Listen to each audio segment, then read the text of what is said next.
Well, we're here. We had a slight glitch, folks. I don't know if anybody can hear me. I'm going to go over to the comments section. We've got plenty of people saying hi already. Hi to them all. Yeah, sorry for the delay, folks. There was a bit of a technical issue with StreamYard, which is unusual for StreamYard, actually. They're usually pretty good. If anybody can give me the thumbs up to see if they can see me, I'm definitely live. Yeah, that's good. Bloodicus has said she can hear me, so that's all that matters. Evening to everybody, Sam, Jackie, History Unearthed, Andrew Tiffin, even Dale, Grant Parkinson, Rich Webber, I guess that is Rich Webber, Jeff Block, and Andrew Tiffin. I might have said him earlier. Dave Digger, Scotland, Dave Taylor. Yeah, we've got plenty of people coming on, which is good. Now, before we start this live stream, I'm just wondering whether you can just give it a like on. If you're watching it on YouTube, give it a like, just to make the video. How do I put it? More visible. Yes, good one, Melanie. More visible. If you're watching on Facebook, give it a like. Feel free to comment where you can. And I hope everybody's battening down the hatches, because this storm, I mean, it's ramping up here to 80, 85 mile an hour, and the wind is absolutely howling. It's actually getting that bad, though. The lights in this ancient old cottage of ours, it's the lights are dimming quite often, so it might go into pitch darkness before long, I guess. There's power cuts all over Cumbria, certainly in the south, anyway, in the west coast. Right, let's make a start, shall we? I'm going to ask a question, and some of you might be able to answer this. Is there anybody? I know there's quite a lot of people on here. Oh, watching from Malta, of all places, somebody says on Facebook. I'm not sure who that is, because I can't see a name on the Facebook group, I guess. But nice, watching from Malta. Welcome. DeLacy Metal Detecting Club, welcome to you. Jim Neverson, hi Jim. Daslum, good evening from Pontefract. Nice place. And Andrew Allen, good to see you. And Ryan Chapelau. All the best to everybody, because we've not done a live stream for some time. Even though it's towards the end of January, I will say Paul Emerson's in Malta. Paul Emerson in Malta can't be bad. He's in a better place than, I guess, in the northwest at the moment, with all the wind and rain, tornado warnings even. What's that about? Debris, threat to life from debris from the sea. I've never heard that one before. What we expecting to turn up? Godzilla. We've got quite a lot watching, actually. We're up to 55, mainly on YouTube, but quite a lot on Facebook as well. Right, I don't know if anybody is on. This is a favour, by the way, before we start the live stream. I don't know if anybody is on TikTok. I don't know if any of you detectorists out there have a TikTok account where you show your finds and whatever else you might want to show. TikTok can be, and I'll say this loosely, quite a good tool to bring subscribers in from YouTube, if you know how to work it. But I just wondered if there's anybody got a TikTok account that might be able to help me. The reason why I'm asking that is because somebody's cloned my TikTok. They've set up an identical TikTok account with my mugshot in the middle of it, and it's sharing my videos and asking people to subscribe and join whatever their TikTok account. But it isn't me. Now this is where I don't like TikTok too much, because you complain to them and you put obviously official complaint in, they're not interested. But this person, whoever it is, has clearly cloned me and my account. So if you can go onto it, it's actually called Unearthed Detecting TV 0. That's the cloned account. And the number 0. Yeah, the number. Well, I don't know if it's a number 0 or it's the or the, you know. I'm not sure. I'm not sure if it's. I'm not sure, Mel. It just says 0 at the end of it. Now I did take a screenshot of it, and that's it. I probably won't be able to see that. Yeah, you can. So it's that's the one that's copied me. As you can see, he's copied a lot of my videos. I don't know why he's done it. He has only got 3 followers and 56 likes. So it's Unearthed Detecting TV 0. If somebody can go on that and just complain, just put a report it as a fake account, that would help me, because I'm reporting it as a fake account and it ain't happening, which is a shame. So just be aware that if you have got a TikTok account and you're active on it, that these people can just come along and clone it. And TikTok really don't seem to be interested in helping matters. Now, if it was YouTube, for example, YouTube are very good and very proactive. They would pretty much knock it down straight away. Troy Latimer, good afternoon from Minnesota, United States, and we've got Daz from Notting. We've got them from all over the place. We've got Ireland, Nottingley. Stafford, we've got actually got people from all over the place, which is fantastic, which is absolutely fantastic. I mean, some of you, Castleford as well, Dave Taylor, of course. I mean, just stay safe on this storm because it's horrendous. I was putting the sheep away and the hens away earlier today, and it was just the hay was blowing all over the place. It was like snow, absolutely horrendous. Right, so hi Wayne. Yeah, you're right, Ryan. There is some very strange people about why would you clone somebody's account? Is it because they want views? I don't know.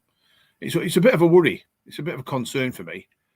Bloodicus would be that'd be very nice if you could report it. I'll put that up there just so people can see. And Sunny Scotland, Dave Digger. Good to speak to you earlier today. Right, I'm going to start off with a couple of things that are quite important. Rain, how are you? Good to hear from you. Andrew Tiffin, I'm not, but the girls are. I'll get them to report. If you need me to put it back up on the screen, I can do that, if you don't mind. We've got 60 people now watching, which is fairly good. If you're watching from YouTube, just give it a like underneath. That would be fantastic.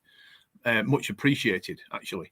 Right, so by now, right, most of you people on here that are watching and listening to me waffle on will realise or already know that the Detectorist magazine is due out very soon. Now, a little bit of background in this. We set up the Billy Morrison. How are you, sir? Dig a lot, Scott. Thanks, Scott. I'm on TikTok and report. That'd be very helpful. I think more people outside of me reporting it would help, just to bring it down. All TikTok are saying just block him, but the content stays there, doesn't it? You know what I mean? And he carries on being a cloned version of me, unfortunately for him. Hi, Nick Doyle. Hope you're well from Blackpool.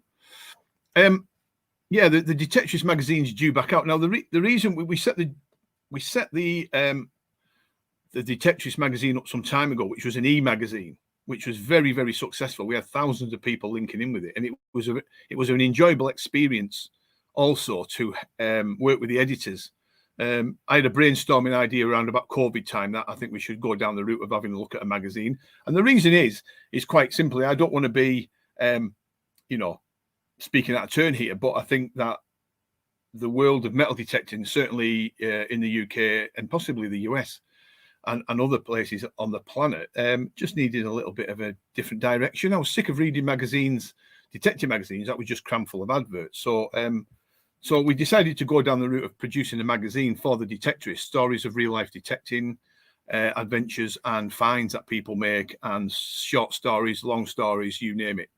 And then we stopped because we were very, very busy at the time with filming for different TV stations, which is always nice, but it takes a lot of your time up. So the magazine, after about 10 issues, got put on the back burner for a little bit. The costs are always going to be an issue with these things, but also it was just out of time. But it's back, and it's back and bigger than ever. But the exciting news is this time is not only is it going to be an e-format magazine, so you can read it digitally if you want. That was a difficult word for me to pronounce. But also we're going to go to print for the first time ever.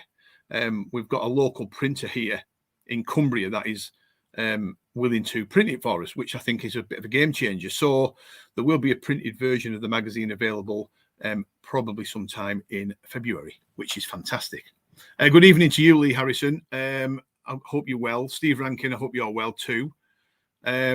So what I'm saying is that it's exciting times for people that like the Detectorist magazine and have enjoyed the past issues of it. Now, if you want to find the back issues of it, you just go onto the website, the Unearthed website, www.uneartheduk.co.uk, and you can see the back issues on the website. There's at least 7 or 8 back issues on there for people to read, all detecting related, all fantastic stories, and very enjoyable too. So if anybody has we're going to do it bi-monthly at the moment. We may go to monthly again if it becomes a hot topic, which I'm pretty sure it probably will. But at the moment, we're going to go down the route of doing it as a bi-monthly magazine.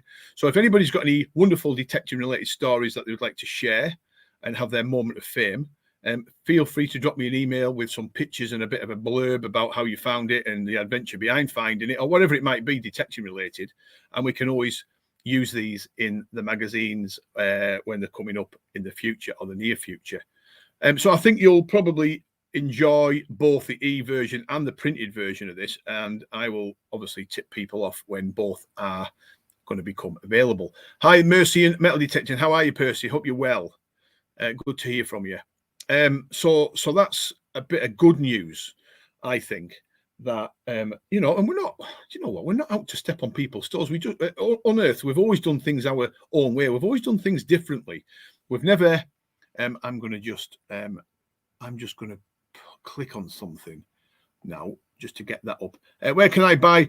We don't know yet. We might send these out to people yet, Nick. Me and Mel have got to come up with an idea pretty quickly, actually, how we're going to distribute the printed version. So hold your horses on that one. I think Bill would be good to interview for the magazine. He can tell some stories. No, I absolutely agree. I mean, Bill did feature, I think, if memory serves me, I think Bill did feature in one of the past issues of the Detectorist magazine. But yeah, it's a good one. Dean Myers, how are you, mate? 12-month subscription. No, I mean, the e-magazine version's free. That's going to be free for people to read if they wish. The printed version, we're not sure how we're going to go down the route of doing the printed version yet, but it won't be, if there's a cost to it, it won't be a lot. But I'll keep people posted on that. So that's, really bit of good news. So if you have got, like I said, detecting related stories that are real, UK, doesn't matter where, Europe, US, we've had quite a few USA stories last time, I think, if I can remember. And Dean Giggle was on the front page even with one of his finds on one of the past issues. He found a Roman denarius, which was a very nice one. So there you go. That sounds really good. Let me just put, hi, Chris Linton, how are you? Thought I'd switch platforms and come over here and give this stream a like too. No, that's very kind of you, mate. Very, very kind. Dazzle, Graham, this morning I found a King George I silver shilling, which is fantastic, Daz, because they're quite a rare coin to find. In fact, I don't think I've ever found a King George I silver shilling. I've had second and thirds, but I don't ever remember finding a first. It looks like it's been used as a pendant. Will it be classed as treasure? And do I have to declare it to my local FLO? See, it's a contentious issue, Daz. If it's got a hole in it, then under the laws, well, firstly, is it, you've got to make sure it's on that 300-year-old threshold, which George I could just be. But the problem you've got is, I think, is whether the FLO would be, or under the Treasure Act, that the hold coin would be classed as treasure. Now, my argument back to this is, and I've argued with quite a few people over the years, is even if a coin's got a hole in it, that doesn't mean it's classed as an artifact. And the reason is because they can't prove that this coin wasn't still used in circulation after it had a hole in it. So if it was me, I would scrap that part of the Treasure Act completely about hold coins becoming artifacts. I think it's just absolutely ridiculous. I think it's just another paper wasting exercise that can be solved relatively easy. I mean, do people really want to be going and handing in, coins that are probably worthless in some respects? Some of them are worthless. I've had Charles I coins that have had holes in them that are completely blank almost. You do really want to go handing them in as treasure? So it might be worth posing the question to the fines liaison officer, Daz, but it's whether they can prove it. It's treasure. I think there's an argument to say that they can't prove that these coins weren't used in circulation after the hole was put in. Anyway, that's just my angle on it. So stories. Bring your stories to Unearthed for the Detectorist magazine. Such a fantastic magazine, and you know what? It's such a joy to put it together with the editors as well, and they do such a good job at the Consult Centre in Morecambe that edit the magazine and stitch it all together for us. That's going to be coming up very soon. The other thing I want to talk to you about Oh, hang on a minute. I've got some questions being. Hi, Kevin Whitmore. I hope you're well. When does the new show on the BBC come on? Right. So I haven't wrote that down actually. Quite a few of you will now know that. Just bear with me a second. I'm getting quite a lot of people watching on YouTube tonight and Facebook, which is good. Feel free to give it a like on YouTube, folks. I keep saying that. It just makes it more vibrant and more visible. The BBC one's interesting because we've just finished filming. Well, we finished filming in sort of December, January time for the upcoming series on BBC One, which is Lost in the Lakes, which is just the most. I mean, we did the Great British Treasure Hunt, which was fantastic. We did 6 episodes. We did a series and a pilot for that, which was just a wonderful experience from start to finish. The lights are dimming, folks. I don't know if you can see that at your end, but because of this storm, these lights have gone extremely dim. It's looking a bit grim in here. Melanie can hardly see. It's just got a little bit brighter, Mel.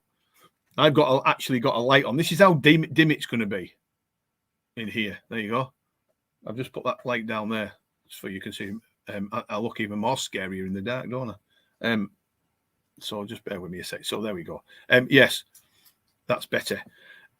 So the BBC. So that's that. So we finished filming the BBC episode of Lost in the Lakes, or the series of Lost in the Lakes, will be 15 episodes, which will be hopefully in the spring, March, April, another couple of months.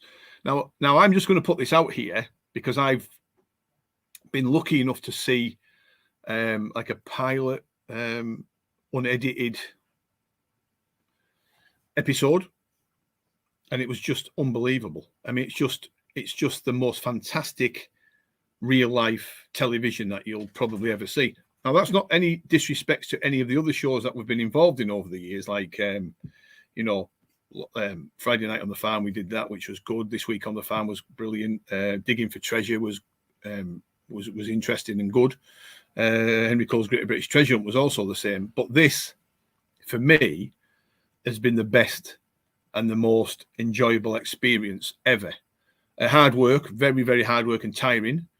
And a lot of time and effort went into it. But when you watch this, right, I cannot see anybody disliking it apart from a couple of trolls, maybe, like we got on the Great British Treasure Hunt. I mean, how can they go from saying that, one or two people came out and were going, not this again, I hated it. We're finding coins and artifacts that go back 2,000 years on the Great British Treasure Hunt. Still people mourned. However, the Lost in the Lakes is a notch above everything we've ever done, in my opinion. And that's not being disrespectful to anybody. It's just absolutely fantastic TV, real life TV. I can't give any more out about it. I cannot. I daren't. But I'd love to, because it's that good. I mean, this is going to be unbelievable television. I do think, I just think the people that watch it are going to be blown away by what it's about. Now, it's not just metal detecting. Metal detecting only plays a third of the part. There's, half the part, I guess, or slightly less than half a part. There's a lot of diving. So if you're into diving, underwater diving to find things, then that's going to be up your street. A little bit of magnet fishing, and quite a bit of detecting as well. So you'll really enjoy what's coming. I think it'll be absolutely amazing. So there you go, folks. I hope that's helpful for you. Yeah, I mean, the Great British Treasure Hunt was on last week. They played it on ITV2, I think, and a lot of people enjoyed it. Again, in fact, more people seem to enjoy it the second or third time round than they did when it first came out. I got lots of messages off people. They all did. All the cast, Adrian, John, Kate and Shirley and Louise, all got messages off people saying, wow, I've really enjoyed that. And I thought, well, it was on a couple of years ago. How come people didn't watch it then? It's strange. But it got a lot of people. Got 1.7 million. 1.7 million, I think, watched it in total, which is really good. Maybe more now. I have not watched the other drama with Neil Morrissey on. Is it Neil Morrissey, Mel? The actor? No, I've not watched it, Wayne. I went to watch it, and then I was reading some of the comments about it, and one of my friends messaged me, said, whatever you do, don't watch it. It'll do your head in. So I've not watched it yet. I've got it on record. I'll maybe watch it one night. So that's I'm glad Rain brought that up actually, because I forgot all about the upcoming series. And like I said, it's on Prime TV. It's on BBC One, and I don't know what time. Maybe tea time, I guess. I don't know any more than that. We will do a lot of information sharing when it actually decides to be aired. Fingers crossed, it will be soon, because I think there's a lot of rubbish. Is it me? There's a lot. I seem of an evening when things calm down a bit and you want a bit of a chill out. I seem to spend my time looking on television for something to watch, and I can't find anything. Netflix seems to be a lot of dubbed films, and Sky Movies is horrendous because it's just the same rubbish. I mean, they've still got Harry Potter playing on there after about 10 years. Disney Channel's not too bad if you like Star Wars stuff and documentaries, but it's a lot of rubbish on telly. Right, so let's move on. I've got rid of them too. So the next one is, and people would have also noticed this if you were vigilant, is we are now the main distributor for Fisher and Technetics metal detectors. That's come around again. If you cast your mind back to sort of a decade ago, we were also the Technetics and Fisher distributors, which is really, for us, it's like going full circle, because I've always had a real soft spot for Fisher metal detectors and Technetics metal detectors as well. The machines in question were the machines that I've probably found the most interesting, valuable, if we can use that word now, and historical coins and artifacts with. I mean, the T2 F75 and the G2 Plus were beyond all.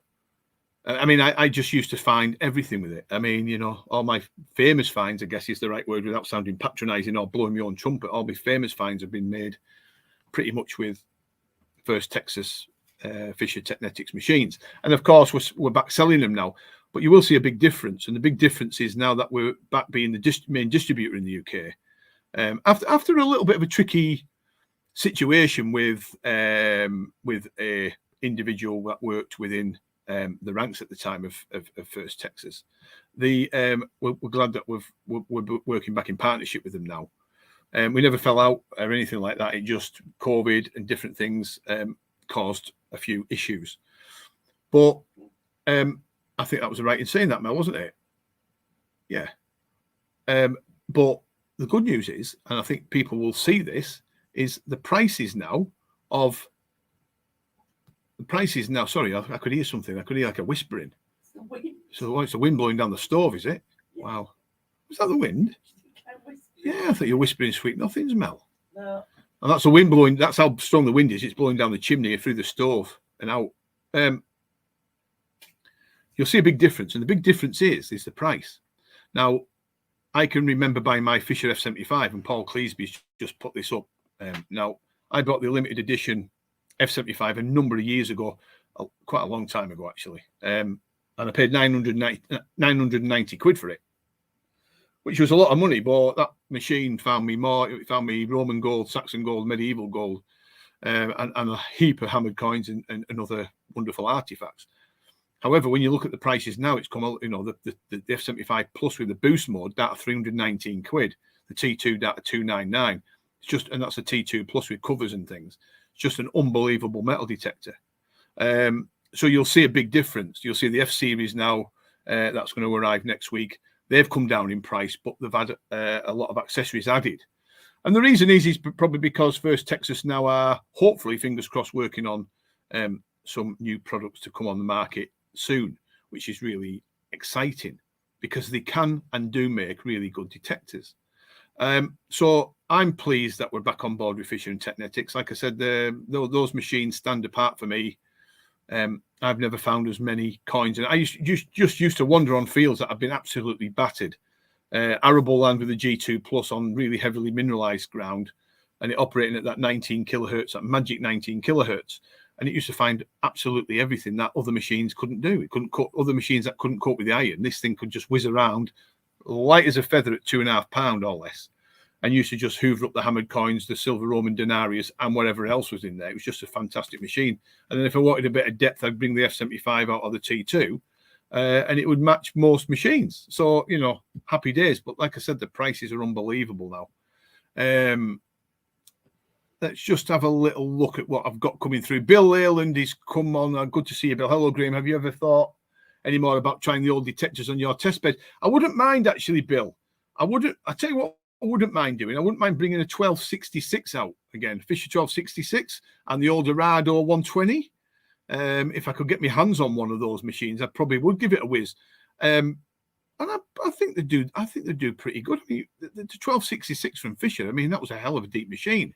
It's a bit of an iron magnet for me, anyway. But you know, the amount of Roman stuff I found with that machine in the 80s and 90s was unbelievable. So yeah, exciting times.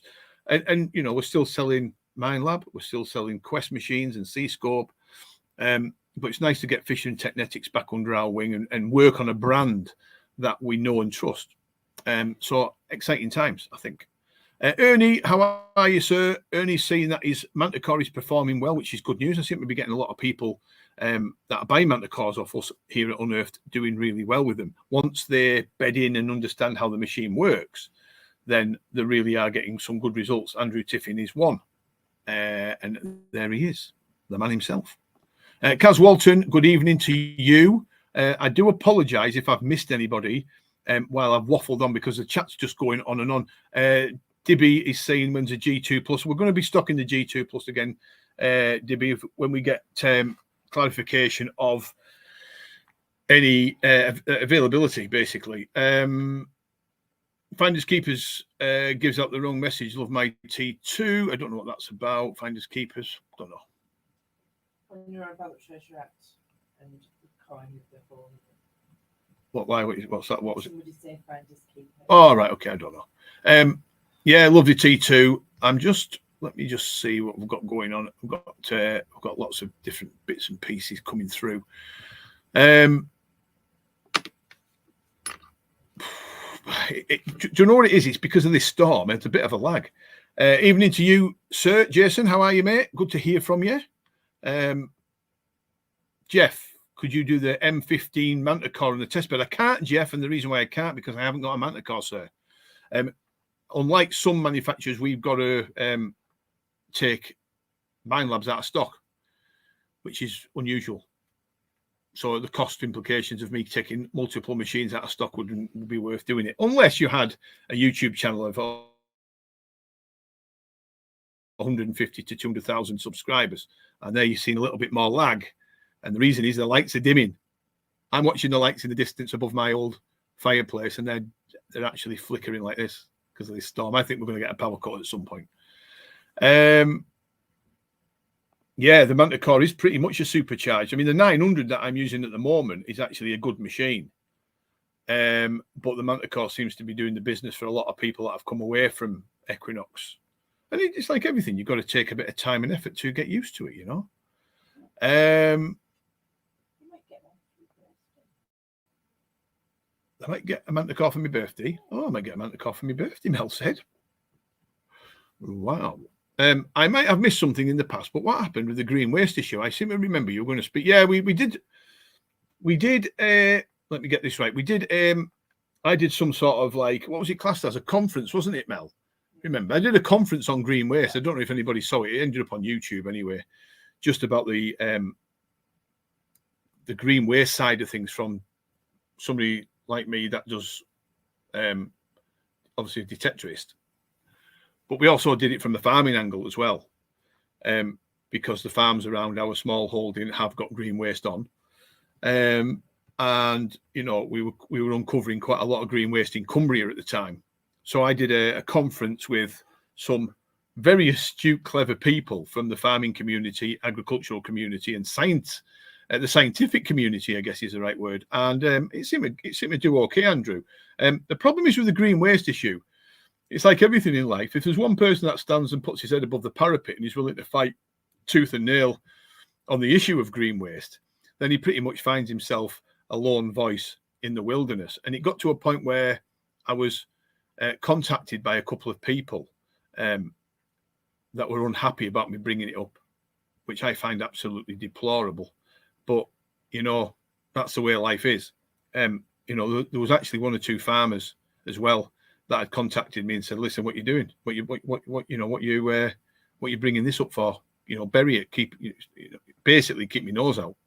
And I guess it's because money's involved, and I guess because green waste is, or the spreading of green waste is such a contentious issue that if I continue to bleat about it the way I was doing, it would get people into trouble, which also could lead to myself getting into trouble, possibly. So the green waste, even though I do bleat on about it quite a lot, I mean, we even got archaeologists or anti-detectorists, I should say, or amateur archaeologists as well, that were disputing the levels of green waste being spread onto farms. And we're even finding on beaches now huge swathes of aluminium being washed up on the west coast of Cumbria, down into the Morecambe Bay estuary. And it's coming from somewhere. And these were disputing it, saying that they're coming from people having beach barbecues. Now, if that was the case, then somebody's had 12 miles to 15 miles of barbecues right along beaches that are pretty much, unreachable for people to sit down and have barbecues, which is a load of bollocks. So the green waste issue is still burning, but I don't think we've got. I mean, we even had the BBC on. We even had TV programs asking the question about doing some work around the green waste, and it's such a contentious issue that you've got to be really careful about going on about it, I think. But I ain't giving up. I just think, sometimes, if I had a dozen people alongside me saying, you know what, it's a disgrace, it needs banning, then it'd be all right. But, I just think sometimes I take too much on my shoulders. Far too much going on in my life to be the only person that's bleating on about green waste to people and going on these conferences and standing up against it and getting a bit of shit about it, to be fair. And then I think people are quite happy in this hobby to sit back and let somebody else do the work, which is pretty poor. However, going back to the Detectorist magazine, there will be in the near future some information about green waste. And with how many more videos do I need to do on YouTube about green waste? We did the green waste video when I actually walked on a field that had just been spread with it, and not just aluminium, asbestos as well, and rubber. That day, the very next day, I walked onto a field that had just been spread with it, ruined. Tons of it spread all over the place. It's just horrendous.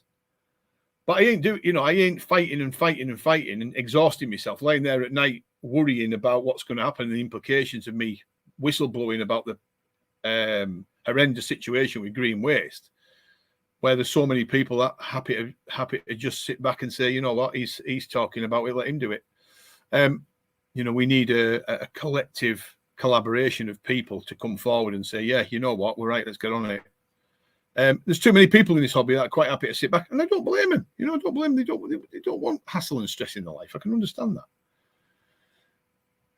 It needs it. I mean, I won't give up about it, and I won't. But at what point do we say, well, hang on a minute, is this going to be the? I mean, we had this idea of having a team of detectorists to go out on the farmland and uncover green waste and clean it up. It might have took weeks, might have took months.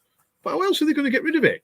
If that stuff's growing in the crops, causing potential health hazards for people, how else are we going to remove it? You can't just scrape off a foot of topsoil off a 25-acre field, because the cost implications and the work would be immense.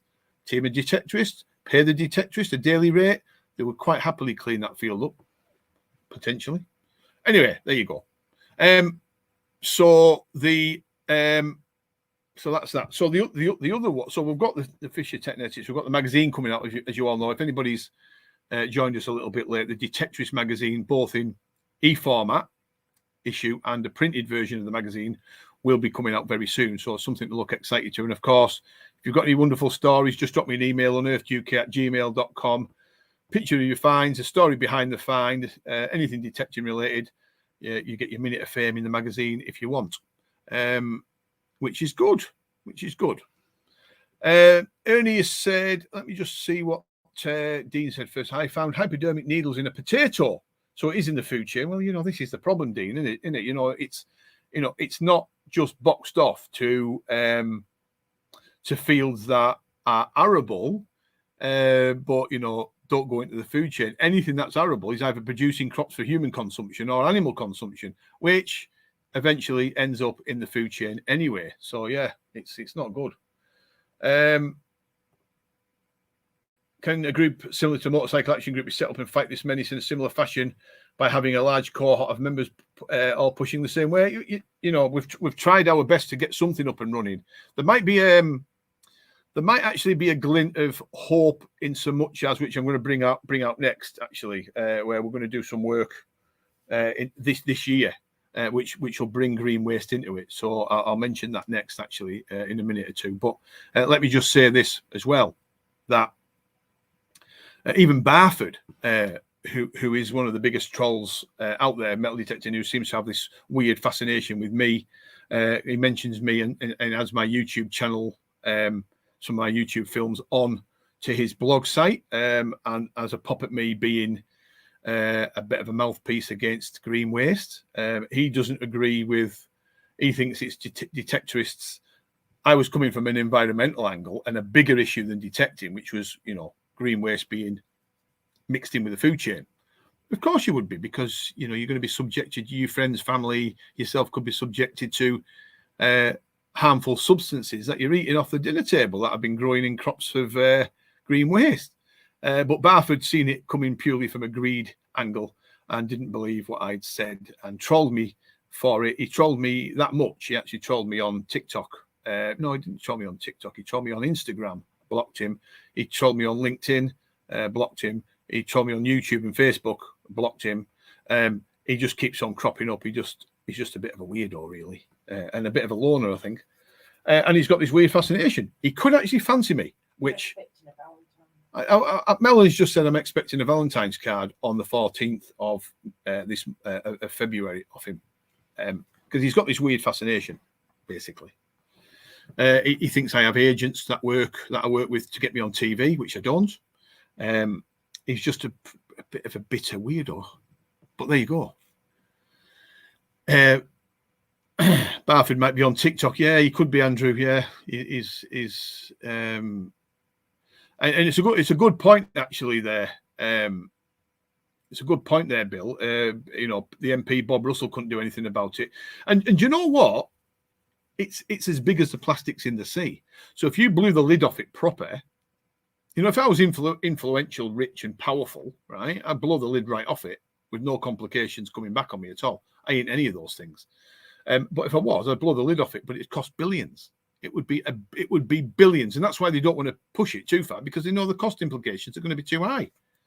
The beach at Aldingham is one beach that never used to have any aluminium waste on it going back 20 years ago. 25 years ago, because we used to find some lovely coins and artifacts off that beach. But now it's absolutely ruined by huge chunks of aluminium that are being washed up on the beaches and the sand. Now that stretch of aluminium waste is right along now, and it hasn't come from barbecues. One amateur archaeologist local to me said it was from waste that was dumped to make footpaths, and the aluminium was underneath it. Just an absolute load of ridiculous bollocks. But it's ruined it. There was talk of it coming from the wind farms, being washed up off the wind farms. I mean, what sort of investigation would have to happen if this? We know, because of the post office debacle, that they'll bury anything. They'll just hide everything from you until you really go for it. But, how much do you go for it? Gary Mitchell, good evening, sir. So, yeah, green waste is a problem. We might better get away with it somehow, get something going again this year, and I'll bring that up in a minute. So we've done the Technetics Fisher stuff, which is exciting news. The detecting magazine, the Detectorist, is coming out very soon. We've mentioned that.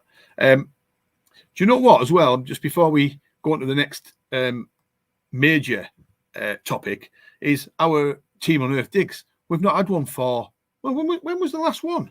Bill, Steve, Andy? Well, I think it was way back in October.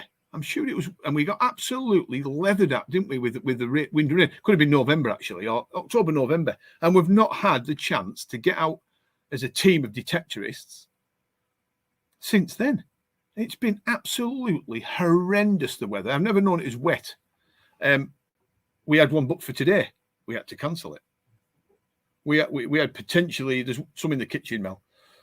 We had some booked in for potentially earlier in the month. We couldn't get anywhere near the fields. The farmers were actually, we went to visit some farmers a couple of weeks ago, me and Gaz, because we had to visit. We've been lucky enough to secure some land for the Team Unearthed digs, about 1,000 acres spread over about 4 or 5 farms, which is really exciting.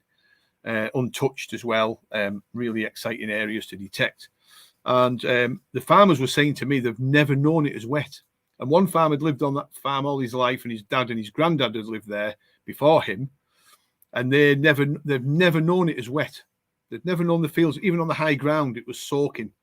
The water table was that high, it was just absolutely impossible to get anywhere near it. And of course, you stand there digging a hole, and before long, there's a huge muddy patch around the area that you're digging, and it looks horrendous for a day or two. So what we're going to do is we've booked the next Team Unearthed dig for next Sunday, and I'm keeping everything crossed because we can't just keep getting rain and wind.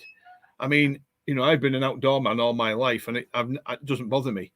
But as you get a little bit older, your 50s like I am now, you expect a little bit of respite from all this wind and rain, don't you? So I'm hoping beyond all hope that we can get out there next week and do the business, because Team Unearthed are absolutely chomping at the bit. We've got some new land to try, about 75 acres of land with some interesting features and things on it, but it's just getting out there. We've got so many farms lined up to get on. We just can't get on because of this bloody weather. We've got 70 odd people watching, which is a good number. If you're watching from YouTube, give us the thumbs up. If you're watching from Facebook, give us a hi. Hello to you, Stan and Helen, and I missed another person. I think I said hi to Gary Mitchell. So yeah, so Jason, hi Jason. So yeah, we're pretty much we're at the what's the word? We're in the hands of the weather. It's that difficult to get out doing anything of note. I mean, Boxing Day was the best day I can remember, where I got out to do a little bit detecting in and around hedgerows where I found that weird ring. But other than that, it's been absolutely shocking. So, you know, fingers crossed we can get out and do some really good work in the fields, because I've got a sneaky feeling, just putting it out there, folks, that this year is going to be a big year for detecting. I think we're going to I've got a sneaky feeling that Team Unearthed are really going to do the business this year. I really do. What I'm seeing is there's a lot of really experienced detectorists in the group, in the team, but we've got the newbies, as I used to call them, the people that have never really detected before. They've now got 12, 18 months, 2 years under the belt, and they're becoming really good at what they're doing. The technique's right. They're starting to find things. They're slowing the search speed down. They're using the detectors correctly, and they're knowing not to field hop. I mean, we had a couple of guys not that long ago, you know, a couple of years ago, maybe doing, you know, 5 fields in the morning. I mean, you know, you're never going to do half a field in the morning, never mind 5. So that they're actually concentrating on certain fields and giving them a really good go and finding some really good things. So I've got a feeling it's going to be a big year for Team Unearthed this year. Just putting it out there, no pressure on the Team Unearthed members that are watching, but I've got a sneaky suspicion it's going to be a big year. We're overdue a horde. We're overdue some good finds. Like I said, we've not been out for months on end. We've got to get out there next week. This time next week, folks, I'll be sat on the settee after coming in, absolutely shattered, but I have a big smile on my face because I'm hoping somebody will find something really good. Right. So moving on from that, so those that don't know, Team Unearthed was formed off the back of the Unearthed organised digs. And basically, it's a hand-picked group of metal detectorists that go onto farms to uncover the farmers' history of their land. And we're getting farmers contacting us and saying, listen, I've got, you know, 70, 80 acre farm here, and I'd really like to know what's underneath it. So what we do, we put Team Unearthed on it and have a day where we uncover the history of that particular farm. Could go back to the Bronze Age, could go back to the Georgian period. We just don't know. But it's a really exciting opportunity for us to search a farm on that particular day. Now, the team are all handpicked. They're all friends of ours. There's not a single person that we don't know. And that's the way it should be, because, you know, we don't want to go down the route of having commercial rallies. We don't want to go down the route of bringing dozens and dozens and dozens of people on the farmland, half the people we've never seen before. You know, do you know that they can dig holes properly? Do you know that they can detect properly? Do you know that they're decent people? Sometimes yes, sometimes no. So we don't go down the route with it. We do things completely different at Unearthed. Everything from start to finish, the way we run our business is different to the rest of them. You know, we produce our own magazines. We just do everything ourselves. We don't get involved in any hassle. And what we're going to do is a couple of times a year or more is form it as a club. So we get all the Team Unearthed members at a venue, maybe late spring when the nights are drawing out a little bit, the weather's a little bit better. We put on some food, do a presentation on a certain topic, could be green waste, gets a message across really well. Put on a buffet, like I said. We can do find of the month or find of the year, made off the Team Unearthed digs. And there's been some terrific finds over the last 18 months, 2 years. If you only need to look on the YouTube channel to see how much stuff's coming up on the Team Unearthed digs. And a real good get together where people can have a natter, because when we get there, we don't necessarily get a chance to do that because we're all out detecting. And we can talk about what we can do better. We can talk about what's working and what's not working. We can talk about how we do things better in the future. We can talk about potential farms and land coming up, and form it as a real club. And we're going to do that. And obviously, we're going to pay for it. So there's no cost to anybody. And we're just going to make sure we've got the right location so everybody can get there and they're not traveling too far. So it'll be sort of northwest Cumbria area at some point, but that could be late spring. Now, if it's a success, which I'm sure it will be, we'll hold more of them. You know, we'll try a pilot and see if it works. If it does work, we'll maybe have one then in the summer and then one in the autumn, and then we'll sort of knock it on the head for a little bit and then start it again the year after. So it won't be every month because it'll cost me too much money for the food, but, you know, there'll be guest speakers. There'll be people coming on board. That would be a great benefit to the team. And I think it'll be a really good thing to see someone winning the coin of the year and someone winning the artifact of the year. So keep your eyes, Team Unearthed, on that coming up soon. I will give you more information.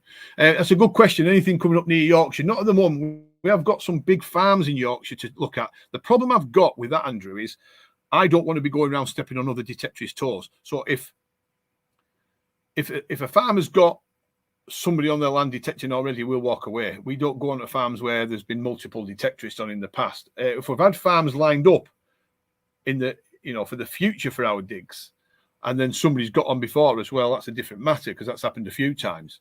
We don't own the land, we don't own the farms. We're just there to say to the farmers, listen, do you want to work in partnership? Do you want to? It's great for a bit of diversification for the farmers because they earn a few quid off the back of it, and also uncover the history of the farm. But if there's, you know, if there's been a rally on it, or there's, you know, a group of detectorists already on it, we'll walk away from it. Will I be doing a midweek dig? Yes, is the answer. We did one last year, which was a little bit hit and miss. There was a Roman spear butt that came up from Shirley, and there was a denarius from Wayne Heston King, and there was I think there was a silver Georgian shilling and some other. Was there a seal that came up or a stamp, and some other silver coins from Victorian, Edwardian, but it wasn't. It promised a lot, but it fizzled out that dig. But the weather wasn't brilliant. But we are going to be doing some midweekers, Dibby. Absolutely, 100%. I've got quite a lot of land to do some midweek work on, and it'll always be on a Wednesday, which is my day off.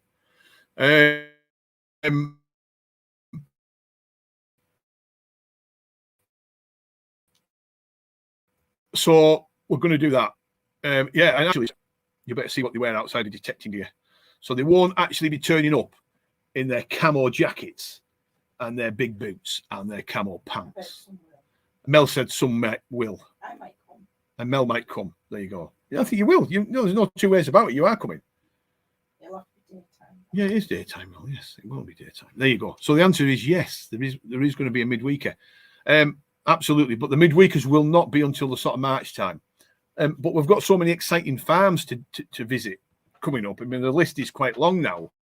And I'm chomping at the bit to get on at least 3 of them. But like I said, the weather is just absolutely horrendous. And the other thing about midweekers is he's getting enough people to make it viable as well. So you probably need 30 people to make it viable, maybe more, slightly more. It's whether people can get the time off work to make it viable. That's the problem. And of course, people put the names down and they drop out for whatever reason, work commitments or illness or whatever it could be. So we just need to make sure we've got enough people ready to come forward for the midweekers. So I think the midweekers are brilliant. Oh, Neil Radner's come on, Mel. Great guy. Are you lambing at the moment, Neil? I think you'll be lambing soon. I hope your flock is healthy and the weather's not spoiled anything. We've had a lot of problems with feet with our sheep this year. This winter has been a wet one. We've been cold periods and wet, and there's been a bit of foot rot knocking around, which has always been an issue with me. I've always worried about sheep and foot rot, but we've sorted it. Yes, on with it. Good news. Well, good luck. I hope all the lambs are safe and healthy, and I hope you have a lot of good fortune at the auction, mate. So midweeker, yes, is the answer. We'll put more details out. They'll start in March. And I think there's something good about doing a midweeker. And the reason is because it breaks the week up nicely. And there's not too many people around either. The roads, after a certain period, go quiet because everybody's at work. As long as you can get away from that rush hour period. And I just think there's something good about doing a midweeker. I really do. Wednesday's a good day. So if we can get enough people, keen on it, we'll do it. I hope that's an interesting one, Steve's put. I hope my wee mate Lizzie the lamb is doing good, because Steve came to do the detect intuition and seen Lizzie. All right, yeah, Lizzie's very good. Yeah, she's very good. She's a greedy one, isn't she? Yeah, she's very greedy, mate. She's one of the biggest lambs. Yeah, she's a greedy. She knocked her mother's leg out. Yeah, she knocked her mother's leg out of joint once. That was a bit of a nightmare. Self-employed, just need to give myself every Wednesday off. Self-employed, just give myself every Wednesday off. Absolutely. I don't know who that is, Mel, because I can't see. If you're watching on YouTube, which is a considerable amount watching on YouTube tonight, give it a like. If you can, give it the thumbs up. That would be fantastic. Now, this is where we go into the Grant Mitchell. There he is, the man. If we're going in now to a bit of a questions and answers thing. Now, we have not had a live stream going on here for a considerable amount of time. Is there anything that anybody wants to talk about, or any burning questions or anything? Now is the time. We've got about half an hour left, folks. So any information or any, I don't know, you might have a few questions. Diggers UK, how are you? Hope you're well, sir. Good to see you. Great. I like your emblem, your badge. Really good. New Capan Wellies. That's an interesting one, that actually, Dave. Do you know what? Let me tell you the story about this very quickly. So those of you that have bought the Unearthed, the Capan harnesses with all the millions of pockets, they're absolutely brilliant. You know, there's a holster for the probe, a holster for your digging tool. There's a bungee harness, multiple pockets. It's ideal for fishing and detecting. I think they're brilliant. Know that Capan do make really good quality products.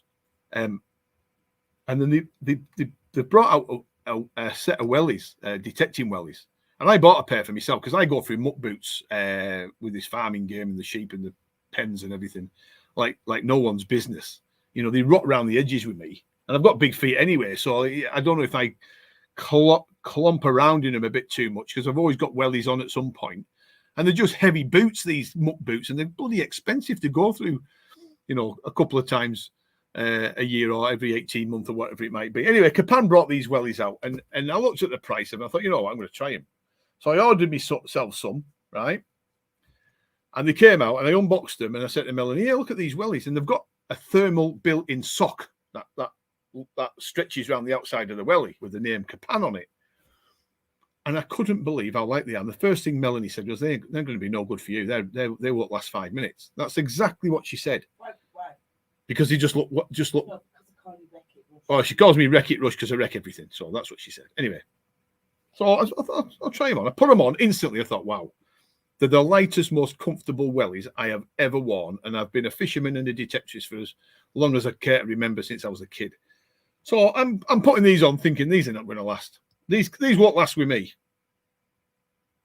And do you know what? 5 months later, they've lasted, and they're absolutely awesome. I've never had cold feet. I never get tired legs having them on all day because they're not heavy. they've just gone through everything, fishing, detecting, all that winter with the sheep, every morning, every night, cutting wood, everything, done everything, and they're the best. However, I've not had any news yet about getting them in stock, because I tell you now, these are going to be unbelievable. If people, I don't know what it is with footwear and selling clothing. I don't know if here at Unearthed we do the right thing by trying to sell metal detecting clothing, because some people are very particular in what they buy. And there's a lot of people that like to buy the very expensive stuff because they think it lasts longer. And I fell into that category quite a few times. And then there's the opposite, people that will buy the cheap and cheerful stuff thinking it'll last, but it doesn't. You buy cheap, you buy twice. So I'm now thinking, people taking my word for it because they're thinking, hang on a minute, you sell them, so you're going to say they're good. But you wait until you get these wellies on there. They're unbelievable. They're absolutely incredible for the price. But I'll have to give you an update on when they're coming in. The Capan harnesses, they're coming back in stock soon, Rich. They are brilliant, aren't they? They're absolutely... I mean, it was Dave Taylor from Yorkshire that had one on. He bought the first one, I think, and he had it on one of our digs. And everyone was crowded round him in the farmyard saying, where the hell did you get that from? I need one. He had his probe attached. He had his digging tool attached, all his stuff on. I've not watched it, Neil. I don't think it'll have any impact on the hobby. No. And if it does have an impact on the hobby, the Lost in the Lake series that's coming up in this spring will certainly knock it on the head, because that's proper detecting as it should be. You wait to see that, Neil. You'll enjoy it. But I don't think it'll have any negative impact on the hobby, no. And a lot of people have watched it and not enjoyed it. But I'm only going by what people are telling me. My 9-year-old son wants to know what your favourite find ever is. It's very difficult, Steve. Do you know what? I think my favourite find I ever made was a gold. It's a toss-up between my first gold Roman coin, which was a gold Horus, which I really, as you can imagine, a real heart stopper. But when I first found my first gold hammered was also a hat stopper, because it was a really nice example. Coin-wise, Matilda and Stephen Rare Penny. But then again, it goes on, because I found unique Saxon coins as well, and it just goes on and on. And it sounds like I'm bragging, but I'm only trying to answer the questions that are coming into my head. Artifact-wise, probably the Eagle's head linchpin, Roman gold rings. I don't know. It's difficult, mate. It's a very difficult one, because if you made that, if you've been in the hobby a long time, you do make a lot of finds, and a lot of them are your favourites. My question is, I have 10 permissions. Wow, Wayne, 10 permissions? You are the man. I have 10 permissions over the last 3 years. I have found one hammered. Is it possible that all the fields just don't have anything on them, or do I need to change my game? No. I think detecting in the Northwest, especially over the years, I think these new machines have really turned things on the head. So in Cumbria, for example, which isn't too dissimilar to Lancashire, we were always in the 80s and 90s under the impression that you had to travel into Lincolnshire, Norfolk, Suffolk, Wiltshire and all these other places to get the best finds. But you look at the stuff that's coming out of Cumbria in the Northwest at the moment, and the reason is because most of it's pasture, most of the finds are fairly deep, and these new machines are hitting it. So undoubtedly, in Lancashire, there'll be plenty of farms and fields with hammered coins on, Wayne. It's just a matter of going over them nice and slow and methodically, and you'll get them. I remember detecting in some fields near Sawley and another place, Turton, and another place in Lancashire. I can't remember the bloody name of the village now. Not too far from Blackburn, actually, and I found quite a few hammered coins around that area, mainly Elizabeth. But some really nice ones. So you're not doing anything wrong. There will be hammered coins on them farms and fields. Clitheroe used to be a good place for hammered coins at one time. Places like Gisborne out that way, there used to be hammered coins out there. We've had hammered coins out that way in the 80s and 90s. So there is stuff out there, mate. Believe me. You just got to get around the old farms. You get around the old farms and get on them footpaths and ask the farmer any fields that have been ploughed over the recent years. You've got a really good chance of picking up at least a Lizzie or Charles or James. Evening to you, Dean Machiavelli. I don't think we've got any more questions coming through that I've missed, but there you go. So yeah, if like I said, if you want, I keep saying this, I've said it about 4 times now. If you are watching on YouTube, please give us a like. Just boom, that'd be brilliant. We've got 70 odd people watching, 50 of them are on YouTube. If I find gold, sometimes I look deeper in the hole. It turns out to be aluminium. Yeah, it's fooled us all. I think the worst one was detected on a farm here in Cumbria that had gold bottle tops spread all over one field. I don't know how it ended up getting on there, but the first couple looked like gold hammered. Yeah, difficult. So yeah, the answer is for that to that is yes. Don't be dismayed. If you've got 10 farms or 11 permissions, at least half of them should hold decent stuff. Not all of them will hold the hammered coins that you want, but you can guarantee some of them will. It's just a matter of going over them methodically and having the patience to do them. If the first 5 fields you detect on a 100-acre farm, there's 5 fields still left to do, and you don't find anything on the first 5, don't give up, because the next 5 could, or the next 2 could hold some really interesting things. And what we found here in Cumbria is the closer you are to the old farms, the more chance you've got of getting the hammered coins. And we know that because we've detected so many times on them. I remember a farmer and his wife opening a field up right at the back of their farm. It was almost like a big garden. It was a field right up to their windows, their patio doors. And the farm was from the 16th century. It was an Elizabethan farm. And we hadn't really found a great deal on the farm at all around the other fields further out. But we got on the back of the field, at the back of the farm, and all hell broke loose. 6 or 7 hammered came up. From dating back from Henry the 7th onwards, Henry the 8th, Charles, Lizzie, James. They're there, mate. You just got to pick them up. Dave Dickinson, Chester is getting better. There you go. Because Chester, again, people used to say there's nothing around Chester. All that history in Chester, and we find bugger all. But again, you've got to look at the swampy areas and write them off a bit, because if it was low lying, it would have flooded, and then nobody would have farmed it or walked on it.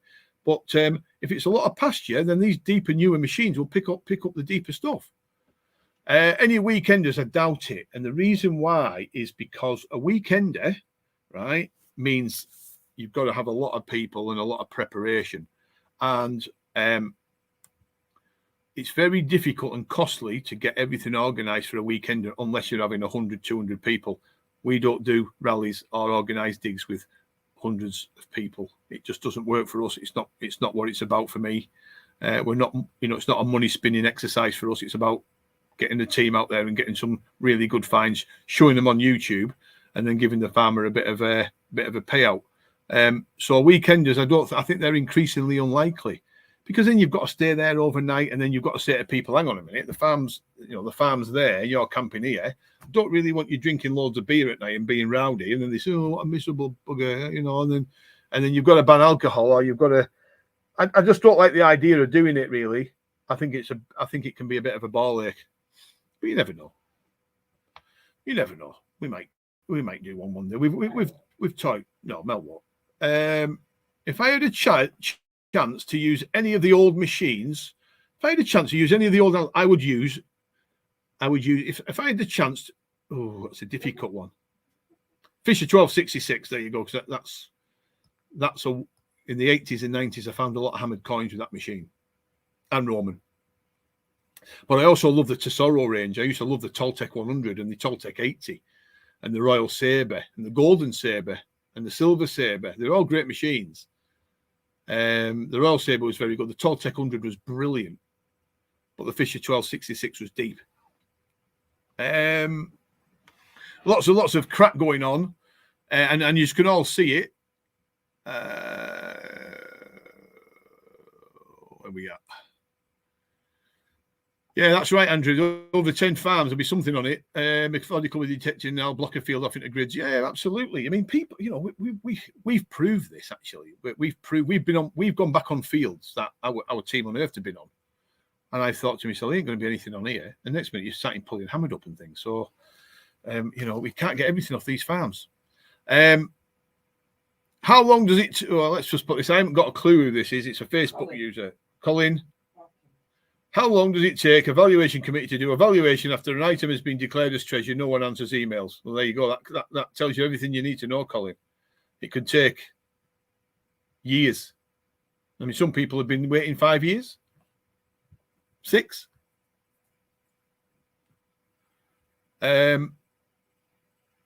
Got a fishing trip planned for next weekend. However, I'll be back detecting next month. Been busy with work and the baby, so a few days in the bivvy is best to chill for me at the moment. Absolutely. Keep fishing away, Ryan. I'm just Chris Critch's on. Great answer. My first was a 1265. Yeah, they're good. They were great machines as well. They're really good. I mean, I used to love. There was one called the CZ6. Was it CZ6? CZ Quicksilver CZ6, I think it was. The Fisher did, which was the one at the top. That was a brilliant machine. I think you should make more people aware of Steve Cox from MSR Metal Detecting Service and Repair. Lovely chap. After attempting to twice repair my lab headphones for, he sent me a new pair. Yeah, no, Steve Cox he doesn't take it. He doesn't suffer fools, which is good, and he does a really good job. He's a nice fellow, Steve, and he gets a lot of hassle. He gets a bit of flack. He won't be watching this, but he is a great guy. Yeah, he does a really good job. Any mine labs that need repairing, he's the man. Yeah, see you next Sunday, Dave. I'm glad you're coming down, mate. It'd be good to see you on the Team Unearthed dig. Hopefully, if the weather's fine. Well, let's just do it. Let's just do it. We've sat indoors and looked out of the window looking at all this rain for too long, for two and a half months. Let's just do it. Take care, Dave from Rich. I did the same today. I row no more than 5 meters wide, and the width of the field resulted in a fibula and a sixpence. There you go. You know, that to me is a result. If you go out in the morning, your expectations are not too high, or you don't put your expectations too high, and you come back with a Roman brooch and a silver coin. Hey, you come back home a happy man. So yeah, absolutely, Andrew. Absolutely. I don't think the weather will improve till end of February, and then lots of great digs. The problem there is lambing starts for the farmers. So the farmers from March time onwards will be very, very busy with lambing in certain parts of this county. Some are already busy with it now. And that takes a lot of their time up. And we can't get access to the land. And of course, then ploughing starts, the grass starts growing. So around about May, June, it's a complete no go. So what we need to do is get out. February, March are crucial this year, and then it'll pick back up after the first cut of silage in May, hopefully, and then we'll have June off probably, and then start again after that. 10 permissions, I wish. Yeah, well, it's a lot of permissions actually. I mean, I can remember Wayne Heston King having no permissions not so long ago and being unhappy about it. Now he's got 10. What a man. Whatever he's doing it right. Well, he's a nice person, so he's approachable, and the farmers will trust him. So just a bit of a recap, folks, because I have got 20 minutes left. I'm going to knock it off at 7:30. We've talked about the magazine, the Detectorist magazine. Like I say, if you've got any really good articles that you want to share with us, recent finds, old finds, as long as you've got a decent photograph of it, we can put an article together, bit of a write-up. You'll be famous in the Detectorist magazine with your finds in your name. Feel free to drop them over by email. It doesn't have to be a long war and peace. It can be a short story about you finding your first hammered or Roman coin. Could be anything. So that's coming out soon, the Detectorist magazine, both on print and e-format. Then we've got the stuff about Technetics and Fisher, which is exciting stuff. Look at them prices, folks. If you look on the Unearthed website at the moment, you'll see the Fisher and Tech machines have never been as cheap. And there's still a brilliant detector. If people are looking for a high-performing detector that's not going to break the bank and find stuff for them, then look no further. Then we talked about the digs, and we talked about the Team Unearthed meetings that are coming up soon, and the formation of the Team Unearthed Club, which is good. Food. Could you do an artistic display of all your finds over the years shipped in 2000? I could. Yes, I could. I was just thinking today about finds, and I'm going to do an article in one of the magazines this year about how we, if you become in a position like a few of us have over the years, and having a lot of material, how do we house it? Which is always difficult. Perseverance is the key. Our permissions are surrounded by history and are difficult, but finds do come up if you keep at it. Absolutely. I mean, I'll tell a little story here. Let me think about it. We had a farm. It was a monstrous farm in Cumbria, and on the old maps, on the history books, you name it, whatever you looked at, there was no known history. It was almost barren. The farmer next door to it called it barren Deadland, I think his name was. You won't find anything on that. And we never found anything on his either. Very little anyway. A couple of silver coins came up. There was no footpaths of note. There was nothing. Just a farm that was probably built in the Victorian times. But because it was that vast, it just looked empty.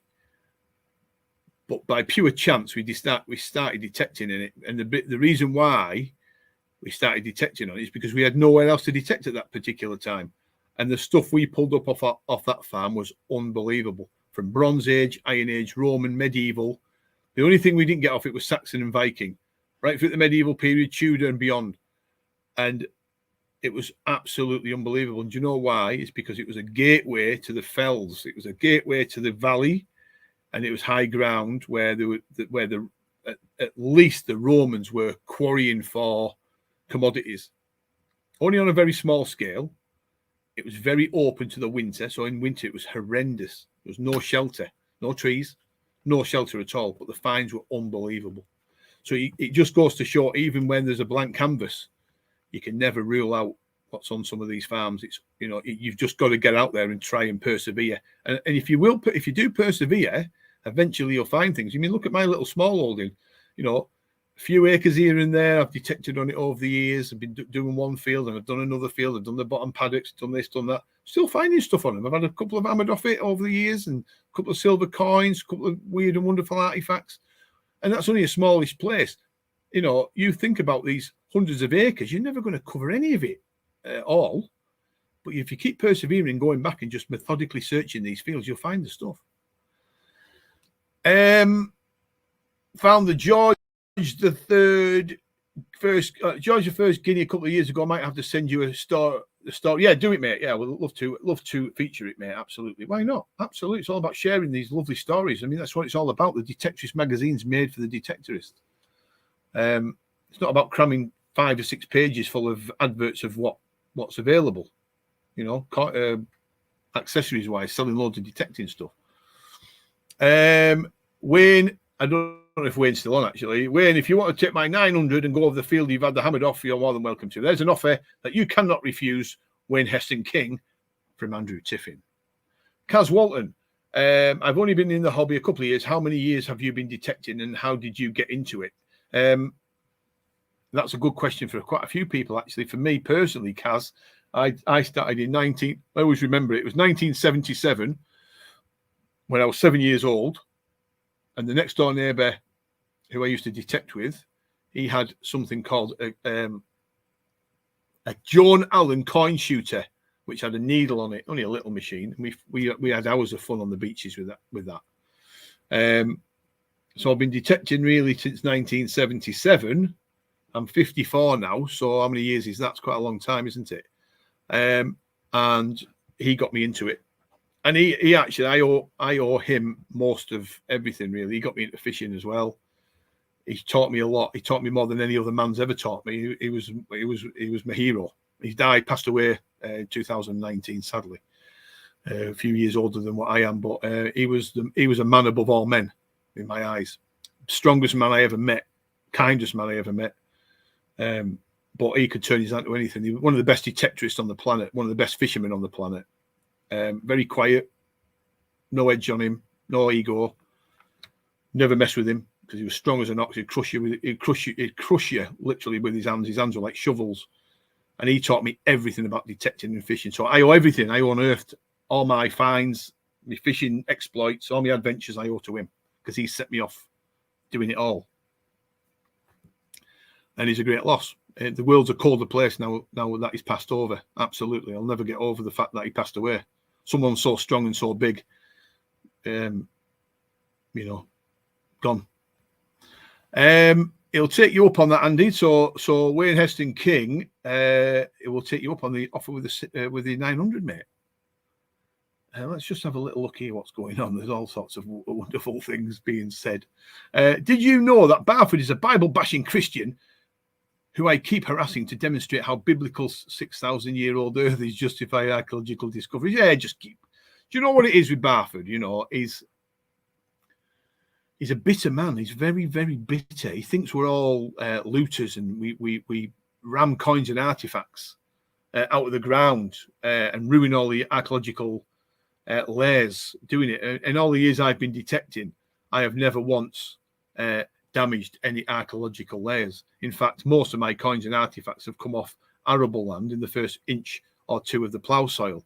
So where he gets this idea that we're going to be plundering down onto graves, archaeological layers is just fanciful. But he's got followers, and he's got idiotic followers as well that'll sit in a flat somewhere, a one-bedroom flat, smoking a load of weed, thinking that the world's against them and Detectorists are the devil.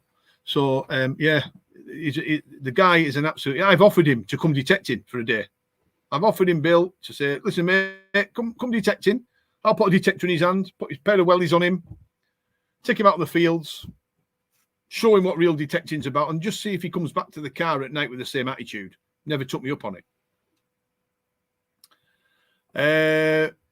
Daz Lum next. Hi, Graham. Can I pick your brains? When finding silver coins, would you clean them or leave them in the dark patina? Yes, I would leave them, mate. There's a lot of people in the hobby, Daz. A lot of people in the hobby that clean coins really bad. So the silver foil method is still going around in clubs and rallies where people spit on a bit of silver tin foil and rub a coin in between it. It's metal on metal, remember, so that'll scratch. You put it under a magnifying glass, you'll see all the scratches. The coin will come up clean but completely ruined. I've heard people putting sacks and rare pennies and doing the silver tinfoil cleaning method, completely wiped the value of the coin off within seconds. So rule of thumb, if you get a nice silver coin and you can see detail on it, back and front, just wash it under the tap with lukewarm water, and that's all you need to do. There's no point. What's the point of you gleaning that coin up so you can see your face in it? You're ruining it. I think they're much better with that lovely dark grey colour on it. As long as you can see the detail, just leave it. So never clean. Rule of thumb, never clean. Unless you've got, I clean some Roman coins. I dry them out, bronze Roman coins. I'll dry them out for 3 days. If they're starting to go around the edges, I'll put a little brush over the top of them, like a little light toothbrush, to remove all the dirt off them and apply the wax, the Renaissance wax or something similar, just to protect it and stop that bronze disease coming on. Silver coins, just leave them alone if you can.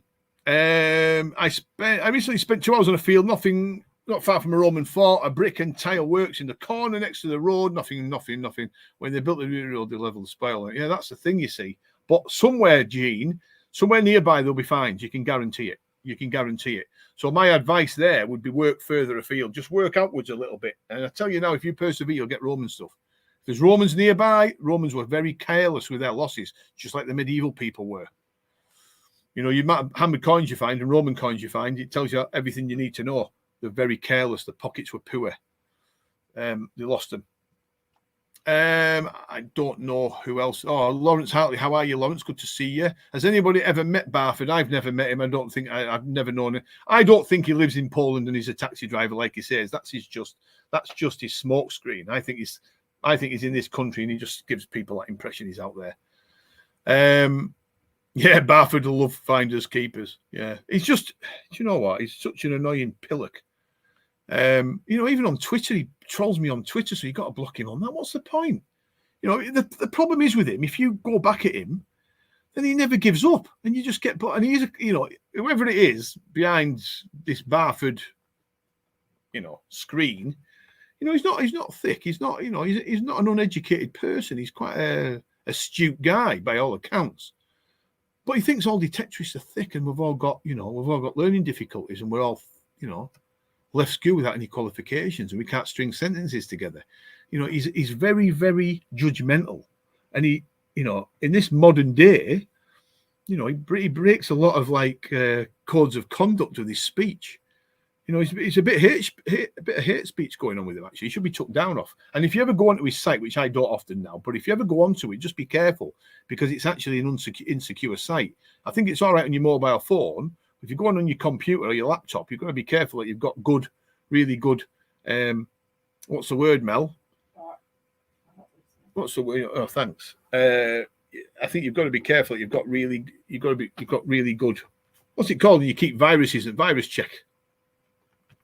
Antivirus protection, there you go. Because his site's unsecure, which means he's probably propping it up himself and he hasn't got a really good server for it to go through. So, like I said, it's an unsecure site and a warning comes up. Yeah, but he's an idiot, absolute idiot. Have I ever done any detecting in Kirby? Now, if it's Kirby here, there's lots of different Kirbys, Paul. If it's Kirby in Furnace, the answer is yes, and I found some lovely hammered coins in Kirby. Two lads at the Lottie, not had the Lobo it out years, Mara, before smartphone. Do you know any good apps? Is Barford still about? Yeah, Barford's. I don't know any good apps, but Barford's still about. Yeah, he's still trolling the backside off me every couple of weeks. You know, anything I put up. You know, I was detecting on my own field once, right? And there's been remains of an old barn on it. And I detected over the remains of this barn. And I made out, I made out on YouTube that it was an ancient place or an old building, which it probably was. But it was no archaeological links. It wasn't a scheduled site or a no-go area. I own it myself. I actually own the bloody place. And luckily, I found a hammered coin, a little battered penny, about 30 yards up from it. And he actually put it on his blog site and slagged me off about detecting on a, as he called it, a historical site, right? And put the link to my YouTube channel up and the film, which backfired on him a little bit because I think we got about an extra 200 views off it. So thanks for that, Barford. Thanks very much. Stan the Bran. I'm not sure what Wayne can try the Manticore if you want. There you go. Wayne can try the Manticore. And there he is, the man himself, Liam Salmon. Evening Rush, hope you're well. Just logged on. What machine am I using at present, in your opinion? What's the best machine out there? It's a very difficult one, Liam. I'm using the 900 at the moment, but that'll change. I've never been through a period of changing so many machines, actually. I used to like to stick with one particular machine for a number of years, but at the moment, I'm using the 900 and I like it. It's much better than the 800. The best machine out there at the moment, I think the best machine out there at the moment for pasture, certainly for pasture fields, has got to be the Manticore. It's got to be. And the reason why I'm looking at the results that people are using it on fields that were battered over the years on clean to semi-mineralized pasture fields, and the Manticore seems to be doing the business. You know, it's not the easiest machine to get your head around at first, but that is some beast. I mean, I only have to speak to the customers that are buying them off us and the finds that they're making to see that it's the finds are there. You know, they're going on fields that they've been over with their other machines and not found a great deal. They're taking the Manticore on it, finding stuff, which is good. But I mean, there's a lot of good machines out there. Remember, I mean, there's not a lot of difference between a lot of the top end machines anymore. You know, there's some really good stuff. But good to see you, Liam. Anyway, top man he was and is still. Bill Leyland, he does nothing but blog. When does he ever find the time to go on archaeological digs? I don't think he ever does go on archaeological digs, Bill. I think he's just, I mean, he brags on about doing some archaeological digs somewhere in Bristol or the Worcestershire or somewhere when I was on this digging, you know. But what he fails to realise is that, you know, detectorists don't do any damage on to archaeology. You know, like I said, in all the years I've been detecting, I've never once damaged any archaeology. In saving the coins and artifacts. He doesn't like us using the word saved coins and artifacts. In his mind, he wants all the coins and artifacts that we find to roll on and on in the plough soil to be damaged until there's nothing left of it. He's quite happy for us to do that. He won't take the argument of us not damaging archaeology, and he won't take the argument of us saving coins and artifacts. He doesn't like the idea of us doing it. But in reality, you look at some of these Time Team films going back into the 90s, they roll up with a bloody big digger with a big bucket on the front and start scraping the first 8, 10, 12 inches off. And they're not damaging archaeology doing that. Oh, no, they're not. You know why they're not? Because they're academics. You know, they're elitist. It's not good. You know, us detectorists going down 3 or 4 inches on ploughed land is damaging archaeology. But they're all right to bring a big JCB digger with a big bucket and scraping off the first couple of foot. Absolute rubbish. Anyway, there you go, folks. I agree, great on pasture. Yeah, they are. No, they are a good machine. There's no two ways about it. You know, every machine, in my view, that comes out on the market can be improved. I mean, I've spoke to manufacturers over the years and said, listen, why don't you put this battery system inside it instead of the one you've got? Or why don't you just weatherproof the control box? Or why don't you just make it a little bit lighter by changing this, that, and that? And stop making these giant 20-inch search coils and start thinking about smaller, narrower, longer coils. But, sometimes manufacturers, in fact, a lot of the times, the manufacturers don't listen and let the engineers do what they want. I found lowering my sensitivity on the Xterra to 16 settles of VDI. That's good, Steve. Yeah. Really good machine, the Xterra Pro. Really good for the price. Brilliant. I found I hammered with it late last year on a field that I've been over and over. It was, it wasn't the best signal, but I knew it was there. What else have we got going on? Archaeology itself is a very destructive process. I mean, do you know what? We're not. I studied archaeology for 16 weeks at college, and I studied it in the 90s. And I don't know if Glyn's on here tonight, Glyn Sweeten, but he actually sat alongside me for a few of the sessions. And there was an archaeologist that took it called Doug the Dig, a bearded gentleman who was quite knowledgeable. And after about the third or fourth week, I plucked up the courage to tell them I was a detectorist. And I'm telling you now, I got cold-shouldered by most of the class. There was two ladies that ran a museum in Cumbria that sat in front of me, turned round to me and scowled at me. Both had long black hair, both looked identical twins, and scowled at me when I told them, tutted. He was actually all right about it, and I took some fines in to show him. But he actually agreed with me that detecting doesn't do any harm to archaeology. He said, you're digging down, 6 inches, 7 inches for a coin, 8 inches. You're not going to do any damage to archaeology, and you never will. And he agreed. And he agreed with me about JCBs coming along with big buckets on the front, scraping the first foot off the surface. Just ridiculous. Just absolutely ridiculous. Still plodding on. The thing is, if it works for you, Andrew, you keep doing it. You know what I mean? I mean, people sometimes change the machine for changing the machine's sake, but I'm a great believer that if you're doing the business with a particular detector, just keep using it. When I think you would change is when it can make a real difference to your fines rate, and it can make a real difference to your general detecting experience. That's the time to change. The 15-inch coil has been a great addition on Old Pasture, not a game changer, but definitely an improvement. That's good to know, mate. That's really, really good to know. What else have we got going on? I took the Manta core on some pasture I'd hammered with my D2 and found 8 crusty coins, and the D2 had missed. Absolutely. I mean, we have one guy in Devon that has a friend that uses the Deus 2. He uses a Manta core. They go on a particular field that they've got permission on, which is heavily mineralized pasture. And the Deus particular field. Now, I don't want the Deus 2 users to jump all over me and start saying, well, actually, I'm not about putting one machine up against the other, but customer feedback is priceless. And the Manta core outperformed the Deus 2 on all 3 of those fields. And that, but on arable, it might be different. Drew Greer, good to see you, sir. Sometimes controlling the direction of engineers is like herding cats. Great talk. Thanks. Absolutely. My experience with engineers for what it is that they do really good work, and they are good people, and they're very clever people, but they do things in their own time and at their own pace. And sometimes they don't like being given tasks to do or given orders. And that's just engineers, I guess. Where we are. Good to see you too, mate. I enjoyed the chat on here. I just wish I got you to sign my spade back in the day. Now to see you be on the telly, worth a fortune. Do you know what, Liam? I won't mind being a pound behind you. And that's one thing actually that people do think, that you're going to make an absolute fortune out of being featured on television. Well, the answer to that is work where I'm living, folks. Still in the same place. There you go.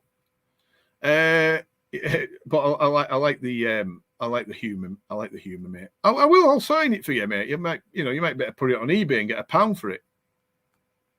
Nick Doyle, good to listen to your views again. Good to hear from you as well, Nick. Lovely man. Right, folks. I'm going to knock it on the head because I think we've been on enough. But a lot to be excited about. Let's hope spring's around the corner, and let's hope you all get the chance to go out detecting soon, because I think it's been the longest winter I can ever remember. Dark, dismal, wet, and cold. We need a good spring and summer, folks. Okay, you take care. I'll catch up with you all very soon. Keep an eye out for the Detectorist magazine, folks. It's coming soon. Bye for now.